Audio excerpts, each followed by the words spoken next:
तो अब हम लोग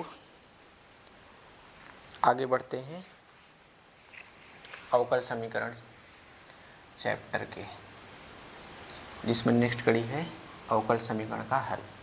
तो इसके पहले हम लोगों ने पढ़ा कि अवकल समीकरण क्या होता है, फिर अवकल समीकरण के प्रकार क्या थे, फिर उसके बाद अवकल समीकरण का कोट और अवकल समीकरण का घात क्या था। फिर उसके बाद हम लोगों ने सॉल्व किया एक्सरसाइज 9.1, जिसमें हम लोगों ने 12 क्वेश्चन सॉल्व किए थे।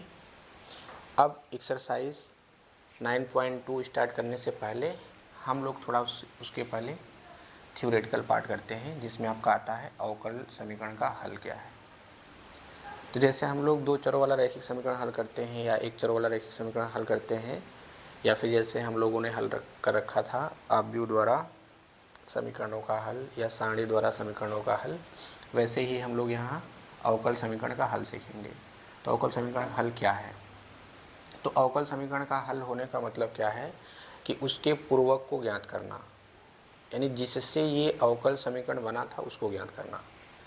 तो आइए डिफिनेशन पे। अवकल समीकरण का हल चरों के बीच अब चरों के बीच का मतलब क्या है, यहाँ पे स्वतंत्र चर मान लेते हैं x, परतंत्र चर y, इनके बीच में क्या रिलेशन है।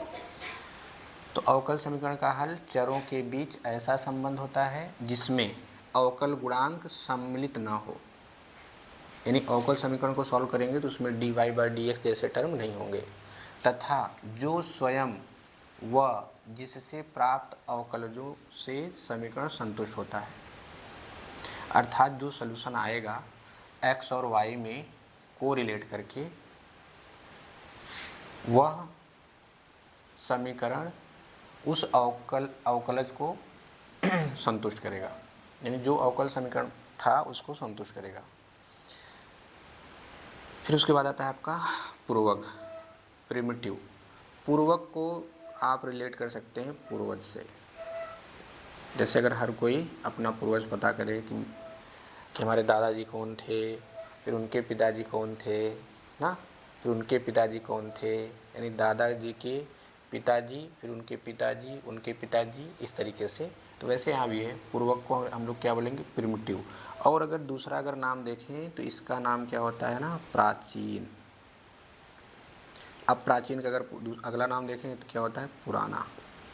तो यहाँ पुराना का मतलब क्या है कि अवकल समीकरण किससे बना था उसको फिर से ज्ञात करना ही क्या कहलाता है, पूर्वक कहलाता है।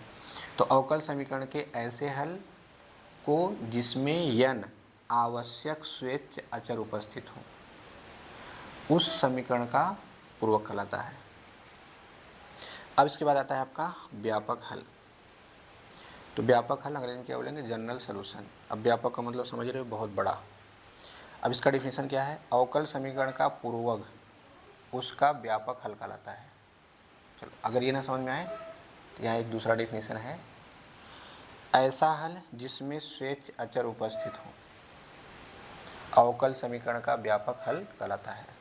अभी हम लोग आगे एक्सरसाइज करेंगे, फिर वहाँ से क्लियर हो जाएगा ये सारे डिफिनीशन कि अवकल समीकरण का हल क्या है, पूर्वक क्या होता है, व्यापक हल क्या है। डिफिनीशन से कोई क्लियर होगा नहीं जब तक क्वेश्चन नहीं करेंगे।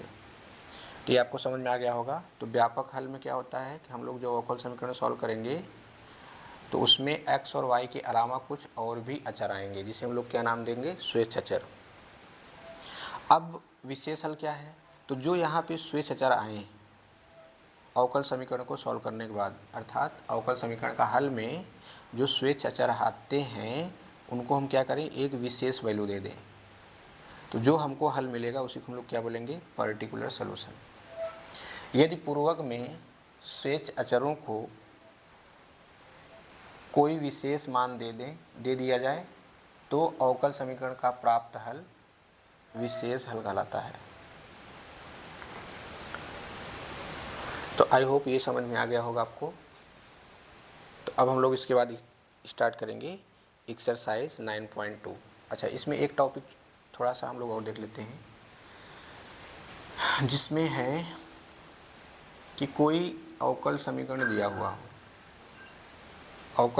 दिया हुआ हो, अब अगर आपसे पूछे कि उसमें कितने स्वेच्छ अचर होंगे तो हमको पता कर लेना होगा कि उस अवकल समीकरण का कोटि क्या है।